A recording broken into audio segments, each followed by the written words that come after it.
Politique toujours, mais dans un tout autre registre. C'est assez amusant ce qui se passe, Nicolas. François Hollande part demain au Maroc en visite officielle. Jusqu'ici tout va bien.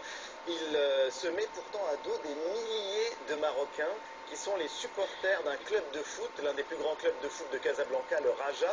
Il devait jouer contre un club koweïtien en demi-finale de l'équivalent de la Ligue des champions des pays arabes, et les autorités marocaines ont interdit la tenue du match à Casablanca pour cause de sécurité. La rencontre, elle aura lieu à 1 heure de route de là, à El Jadida, dans un petit stade, et des Marocains n'arrêtent pas de poster des messages sur le site de l'Elysée. C'est assez drôle de voir sur le site de l'Elysée plein de Marocains qui écrivent au président de la République: Monsieur le Président, je vous en prie, changez la date de votre arrivée, cela coïncide avec un match crucial de notre équipe, merci d'avance, vive la France et vive le Maroc. Ça c'est Yacine. C'est malheureux si vous êtes président et que vous ne savez même pas planifier vos visites, dit Jawed.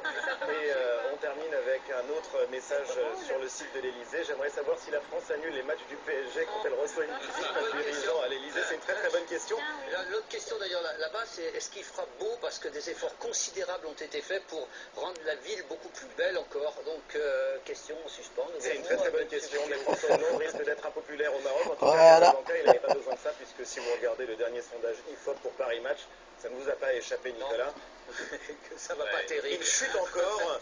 Il n'y a plus que 31% des Français qui approuvent son action. Il va peut-être rester à Casablanca. Hein. Peut-être. Encore 31%. Encore 31%, oui, il faut voir les choses. Ça, c'est l'histoire du verre à moitié plein, il faut positiver. Alors, dans l'actualité aussi, toute autre histoire, de l'autre côté de l'Atlantique, il y a encore un nouveau